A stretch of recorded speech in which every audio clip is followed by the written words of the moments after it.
وعليكم السلام نحمده ونصلي على رسوله الكريم أما بعد فأعوذ بالله من الشيطان الرجيم بسم الله الرحمن الرحيم أم لهم شركاء شرعوا لهم من الدين وقال رسول الله صلى الله عليه وسلم من أحدث في أمرنا هذا ما ليس منه فهو رد أو كما قال النبي عليه الصلاة والسلام জামিয়া শাফিয়া মাদ্রাসার বক্তৃতা বিভাগ কর্তৃক আয়োজিত অধ্যকার বক্তৃতা অনুষ্ঠানের সম্মানিত সভাপতি বিজ্ঞ বিচারক মহোদয়, সুদক্ষ উপস্থাপক এবং আমার সামনে বসা বাংলার দূর দূরান্ত থেকে আগত এক ঝাঁকের এমপিভাষিত ছাত্র ভাইয়েরা, আপনাদের সবাইকে আমার অন্তরের অন্তরস্থল থেকে আন্তরিক শুভেচ্ছা ও মোবারকবাদ। আপনারা সকলে অবগত আছেন আজকের নির্ধারিত আলোচ্য বিষয় বিদআতের বেড়াজালে 12 রবিউল আউয়ালে আমাদের করণীয় বর্জনীয় এই বিষয় সম্পর্কে কিঞ্চিত পরিমাণ আলোকপাত করার প্রয়াস চালাবো ইনশাআল্লাহ। প্রিয় উপস্থিতি, আল্লাহ রাসূল সাল্লাল্লাহু আলাইহি ওয়াসাল্লাম অন্ধকারাচ্ছন্ন ধরার বুকে আগমন করে সব ধরনের বেদাত কুসংস্কারের মূলোৎপাটন করে গেলেও কালক্রমে হিজরি 3য় শতাব্দীর পর থেকে পুনরায় ছড়িয়ে পড়ে বেদাত কুসংস্কার। সে ধারাবাহিকতায় 604 হিজরি সনে ইরাকের মসির শহরে বাদশাহ আবু সাঈদ মুজাফফরউদ্দিন কুকরি ও উমর ইবনে তাহিয়া আল খাত্তাব নামক এক দরবারি আলেম রাসূল সাল্লাল্লাহু আলাইহি ওয়াসাল্লামের জন্মদিন 12 রবিউল আউয়াল কেন্দ্র করে মিলাদুন নবী সূচনা করে। পরবর্তীকালে এটাকে ঈদে মিলাদুন নবী আখ্যায়িত করে একটি শ্রেণী মিলাদ মাহফিল ও জশ্নে জুলুসের মাধ্যমে পালন করে আসছে। যদিও রাসূল সাল্লাল্লাহু আলাইহি ওয়াসাল্লামের জন্মদিন সম্পর্কে অনেক মতভেদ রয়েছে, তথাপিও ভণ্ড পীর ও তাদের দোসরেরা এই দিনে মিলাদ মাহফিল ও জশ্নে জুলুসের মাধ্যমে রাসূল প্রেমের বহিঃপ্রকাশ ঘটায়। তাদের ধারণা এতে রয়েছে রাসূল প্রেম। অথচ কোরআন হাদিসের আলোকে 12 রবিউল আউয়ালে লক্ষ লক্ষ টাকা ব্যয় করে জশ্নে জুলুসের মাধ্যমে মিলাদ মাহফিল ও জশ্নে জুলুসের মাধ্যমে 12 রবিউল আউয়াল ঈদে মিলাদুন নবী উদযাপন করা সম্পূর্ণ অবৈধ।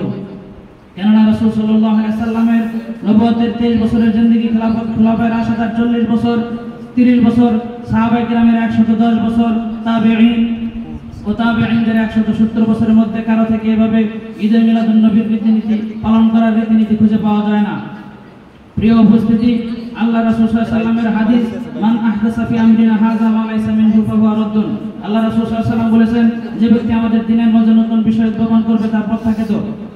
এই হাদিসের আলোকে আমরা বলতে পারি যে প্রচলিত নিয়মে মিলাদ মাহফিল ও জশ্নে জুলুসের মাধ্যমে ঈদে মিলাদুন নবী উদযাপন করা সম্পূর্ণ অবৈধ। কেননা রাসূল সাল্লাল্লাহু সম্পূর্ণ অবৈধ। এছাড়াও কোরআন হাদিসের আলোকে প্রমাণিত যে মুসলমানদের ঈদ হলো দুইটা, ঈদ উল ফিতর ও ঈদ উল আযহা। এর বাইরে মুসলমানদের কোনো তৃতীয় ঈদ নেই। প্রিয় উপস্থিতি, ঈদে মিলাদুন নবী উদযাপনের অন্যতম নিন্দনীয় দিক হলো বিধর্মীদের সাদৃশ্য অবলম্বন এবং তাদের অনুকরণ পাওয়া যাওয়া। তাই আল্লাহ রাসূল সাল্লাল্লাহু আলাইহি ওয়াসাল্লাম বলেছেন, মান তাশাব্বাহা বিকওমিন ফাহুয়া মিনহুম। যে ব্যক্তি যে দলের সাথে সম্পর্ক রাখবে হাশরের ময়দানে তারা তাদের দলভুক্ত হবে।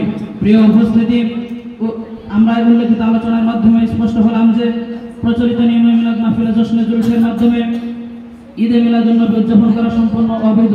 কিন্তু দুঃখজনক হলেও সত্য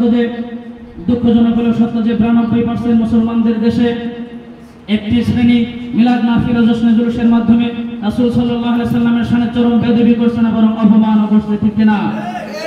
প্রিয় বন্ধুরা, আমরা সকলে যদি সতর্ক থাকি তাহলে এই সমস্ত ভণ্ড পীর আর বিদআতি যারা তাদেরকে আমরা উৎখাত করতে পারবো, ঠিক কিনা? প্রিয় উপস্থিতি, আমরা স্পষ্ট ভাষায় বলে দিতে চাই যে স্বাধীন বাংলাদেশে যারা ইবাদতের নামে বিদআতকে প্রচার করতে আসবে তাদের পিঠের চামড়া তুলে দেওয়া হবে, ঠিক কিনা? প্রিয় উপস্থিতি, পরিশেষে বলবো 12 রবিউল আউয়াল আমাদের করণীয় হলো রাসূল সাল্লাল্লাহু আলাইহি ওয়াসাল্লামের উপর বেশি বেশি দুরূদ শরীফ পাঠ করা, নফল ইবাদতের মধ্যে মশগুল থাকা, সাজদা করা, রোজা রাখা, প্রয়োজন হলে সম্ভব হলে রাসূল সাল্লাল্লাহু আলাইহি ওয়াসাল্লামের রওজা মুবারক জিয়ারত করা। আল্লাহ তাআলা আমাদের সবাইকে তৌফিক দান করুন। পরিশেষে বলতে চাই, বিদআত কুসংস্কার নিবর্জাক, সুন্নাতে রাসূল জিন্দাবাদ। আসসালামু আলাইকুম ওয়া রাহমাতুল্লাহ।